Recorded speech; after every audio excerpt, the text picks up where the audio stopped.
His Excellency Mr. Katori Takeshi, Minister of Foreign Affairs of Japan.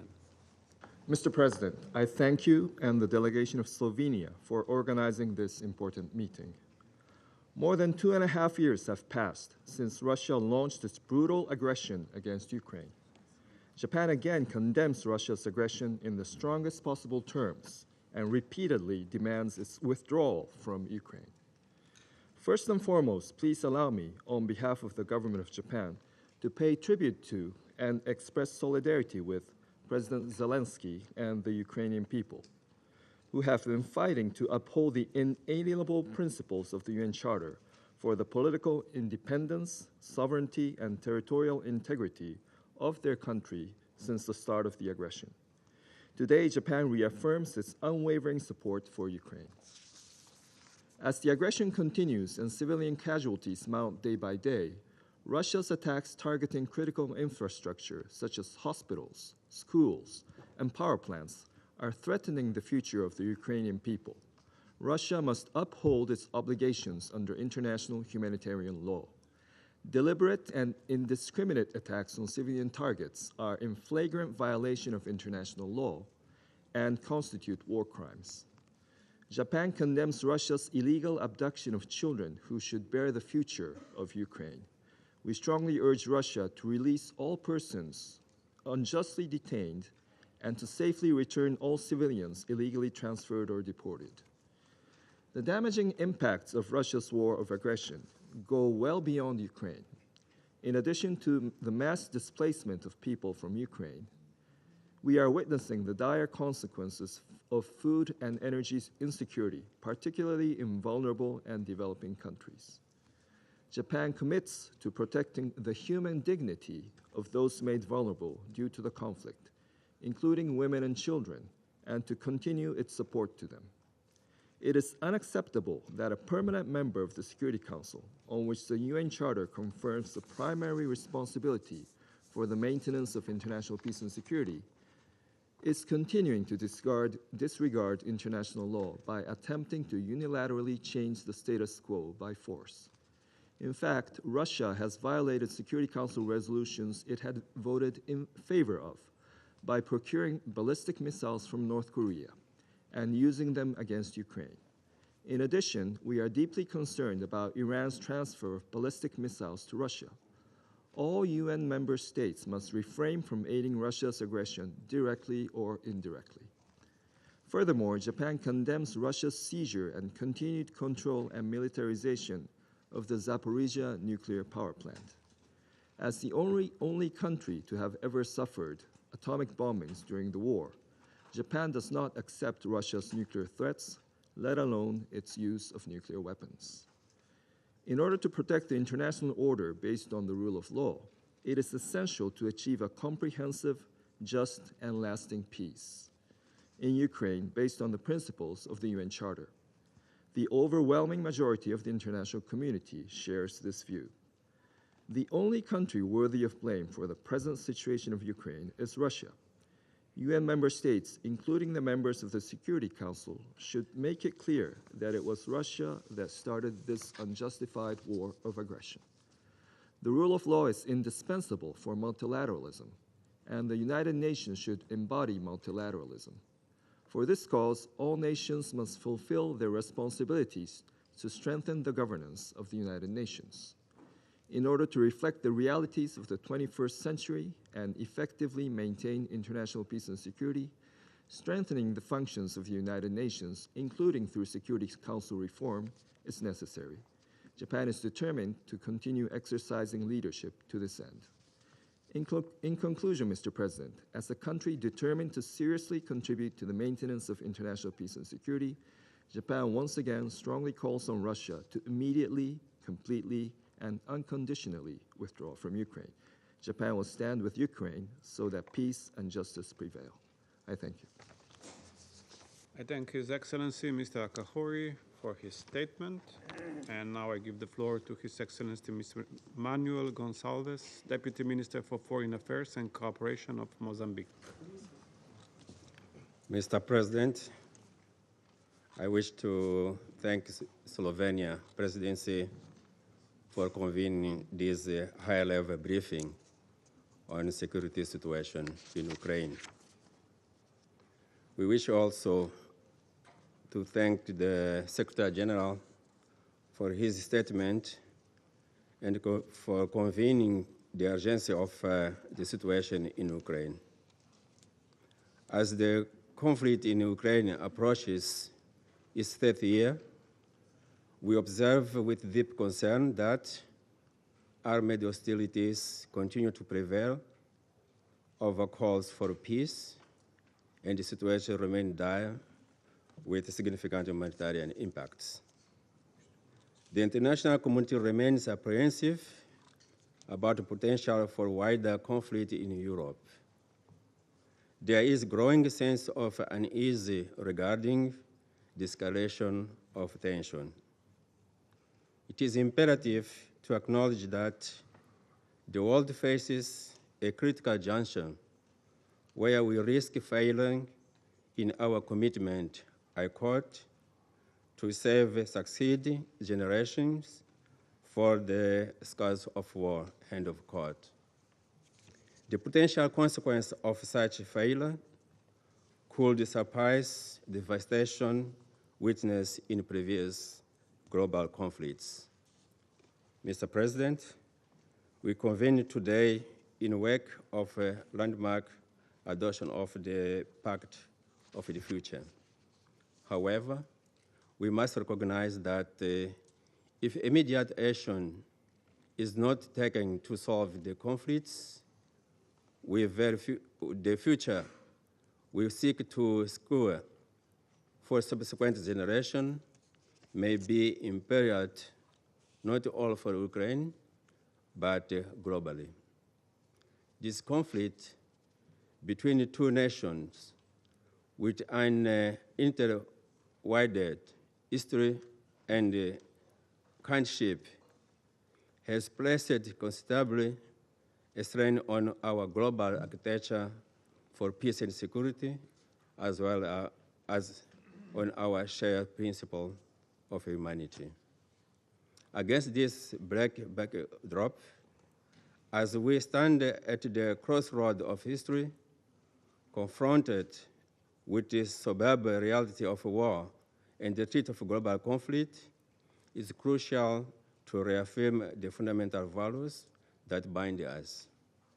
We strongly advocate for primacy for resolved dialogue, to reasoned dialogue of the use of force. Our collective strength and hope for peace lie in our unwavering commitment to diplomacy, the principle of ensuring in UN Charter, international law, and mechanisms for peaceful resolution of disputes. Mr. President, drawing from our national historical experience, we affirm that the use of force invariably leads to destruction.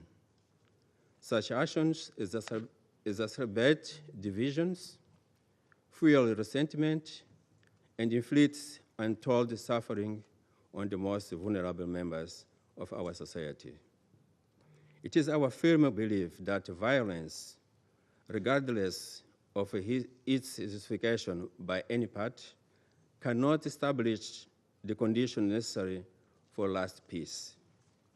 It is through reasoned dialogue, patient, principled approach, and determined pursuit of justice and mutual understanding that we can build the foundation of a world where the future generation are safeguarded from the threat of armed conflict.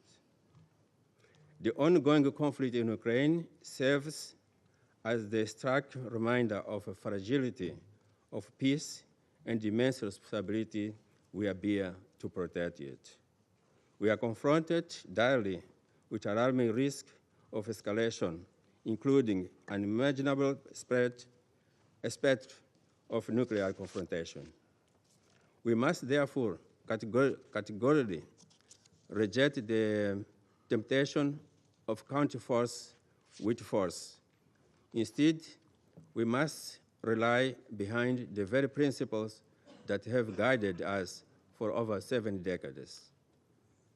Respect of sovereignty, territorial integrity, and peaceful resolution of disputes. Let us reaffirm the solemn commitment made by founders of these institutions to save, succeed the generation from scratch for the war. This is not an abstraction. It is our collective responsibility and mission. It calls upon each member state to transcend immediate political consideration, to act with reason and restraint, and to recognize that our shared humanity surpassed any reflecting potential gain. Together, we must redouble our effort to facilitate peace, foster dialogue, and support every initiative that seeks to end hostility and restore hope. Mr. President, tomorrow this chamber will convene for an open debate on maintenance of international peace and security, focused on the theme, leadership for peace. We must remain vigilant against the perils of hubris in leadership and heed the call we collectively endorsed in the Pact for the Future, to guarantee a better future for current and future generations. Let us, guided by noble task for ensuring that the legacy we leave behind is one of peace, stability, and dignity for all. Thank you, Mr. President. I thank His Excellency Mr. Gonsalves for his statement and give the floor to His Excellency Mr. Jamie Barberis, Vice Minister for Foreign Affairs of Ecuador. Señor Presidente, President, comienzo por agradecer al I begin by Secretario thanking General Secretary Antonio General Guterres Antonio por sus Guterres incansables for his esfuerzos por la tireless paz efforts for y peace, reconocer la and presencia I de recognize altas the presence autoridades here en of esta senior Cámara, officials a in quienes this mi chamber, delegación ha escuchado whom my y delegation continuará has escuchando listened con to and will respeto. continue to listen to respectfully. Comparezco ante este I Consejo appear before con this un Council profundo with a deep sentido de sense of responsabilidad y responsibility conciencia and sobre el estado de la mindful of the fragilidad en que se state of encuentra la fragility paz y in la which seguridad a global nivel peace and mundial. security finds itself. La guerra en The war Ucrania, in cuyo Ukraine, impacto sigue whose causando impact continues sufrimiento to humano cause human y una suffering creciente and growing inestabilidad global, global instability, supone otro once again interrogante a raises la questions credibilidad about de this este Council's Consejo para credibility cumplir and con su ability to responsabilidad fulfill its primordial primary de mantener la responsibility to paz y uphold seguridad international peace and internacionales. security. La Carta de las The Naciones United Nations Unidas Charter continúa siendo el faro que remains debe the guiarnos hacia beacon la that should guide consecución us de towards una paz achieving global duradera. lasting global Sus peace. propósitos y Its principios nos purposes and recuerdan la principles necesidad remind de us of evitar the los need to errores avoid y the horrores del pasado, mistakes and por lo horrors que of the es nuestra past. responsabilidad It is our colectiva collective defenderla. responsibility to defend it. Reafirmo el I compromiso reaffirm my country's inquebrantable de mi país unwavering con los commitment principios to fundamentales the del derecho fundamental internacional, principles of international law, el respeto a la respect soberanía, for sovereignty, la integridad territorial territorial y integrity, la independencia and the política de los political estados independence of no states es negociable. is El non-negotiable. párrafo cuarto Paragraph del 4 artículo of 2 de la Article 2 Carta of the es Charter meridianamente is claro y crystal no clear, hay and there is disposición no alguna que provision admita whatsoever o that legitime admits el uso o or amenaza del uso de legitimizes la the fuerza use or threat como of un use medio of para force as a resolver way of disputas entre las resolving naciones. disputes between Es por ello nations. que desde el That inicio is del why, conflicto en febrero de since the 2022, conflict mi erupted in país ha February mantenido una 2022, posición my country firme y has maintained coherente a apegada al derecho strong, coherent internacional y a position la Carta. in line with international law and Hemos the UN condenado la Charter. invasión a We Ucrania condemned y the apoyado de invasion manera of Ukraine, consistente las resoluciones and we have adoptadas por la consistently Asamblea supported General de the las Naciones resolutions Unidas, adopted by the UN así General como las Assembly, medidas as provisionales well as the ordenadas a provisional la Federación measures de Rusia por la Corte against the Russian Internacional de Federation by the Justicia en marzo de ICJ 2022. in March Señor 2022. Presidente, President, las comunidades the afectadas por communities el affected by conflicto the conflict enfrentan una are crisis facing an humanitaria sin unprecedented precedentes. humanitarian Los crisis. ataques contra Attacks civiles on e civilians infraestructura and civil civilian infrastructure continúan continue to devastando vidas y devastate people's destruyendo medios de lives and to subsistencia, destroy incluso means of más allá de las survival, fronteras de including Ucrania. beyond Ukraine's El borders. Ecuador ha llamado a Ecuador las has partes a called on proteger a los both civiles, parties to protect a alejar a los civilians, combates de las to zonas move pobladas, fighting a away from resguardar las populated areas, infraestructuras to civiles safeguard y civilian acatar los infrastructure, principios de and to distinción adhere to the proporcionalidad principles y of distinction, precaución, como lo proportionality, and dicta el precaution derecho as internacional international humanitario. humanitarian law Además, mi stipulates. país In ha addition to this, llamado a la my country has aplicación de la called for the implementation resolución of Resolution 2730 y aquellas 2730 relativas a and la those protección pertaining to the del protection of personal humanitario y humanitarian el personal de las personnel Naciones and the Unidas. United Nations La personnel, facilitación del acceso sin facilitating trabas de unhindered la ayuda access for humanitaria a todas las humanitarian zonas aid to y all areas and to afectadas those es affected imperativa. is of critical Señor importance. Presidente, el President, impacto de the este impact of conflicto this conflict no se is not limita a las limited fronteras de to the Rusia y borders Ucrania. of Ukraine and Las Russia. consecuencias económicas, The economic, energéticas energy, y and alimentarias de la guerra food-related consequences afectan a of los the war países en are desarrollo, affecting developing comprometiendo los countries, esfuerzos globales para compromising global alcanzar los efforts to objetivos achieve de the Sustainable desarrollo Development sostenible. Goals. Es igualmente We should necesario also bear advertir in mind el riesgo the risk de que esta that guerra this desemboque en war un conflicto spills más amplio. over into a La broader conflict. intensificación de las The intensification of hostilidades hostilities amenaza con threatens llevarnos to bring hacia us un escenario de to a confrontación state of con confrontation consecuencias which would have inconmensurables. unfathomable Ante ello, consequences.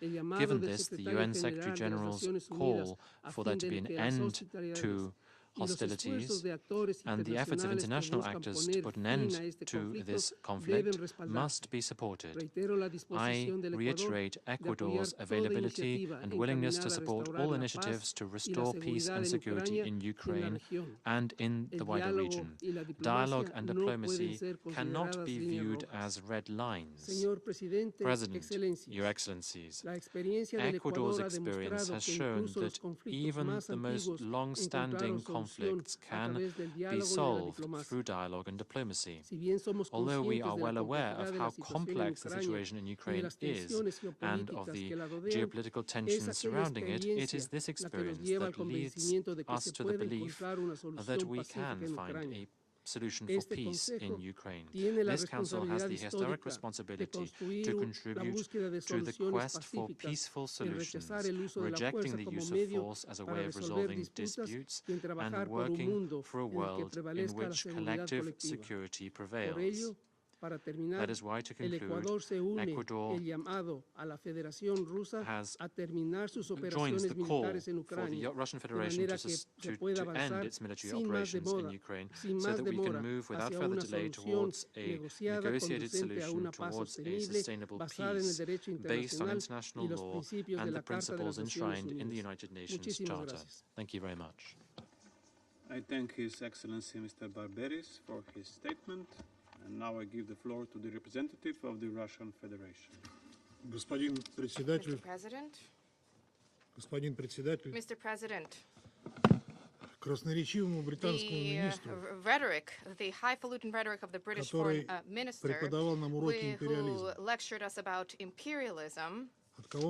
От кого бы мы это слышали? Who did we hear? Who would we have heard this from? Я рекомендую I прочитать would нашу recommend поправку that к you пакту read our будущего, amendment to the Pact for the Future, основанную на главе which is 2.7 based Устава on ООН. Article 2.7 of the United Nations Charter. Пусть он для начала с Let ней him ознакомится, begin with reading потом it and расскажет, что его then там не describing what he does not accept Может there. быть, ссылка на Устав Perhaps ООН? the reference to the Charter of the UN?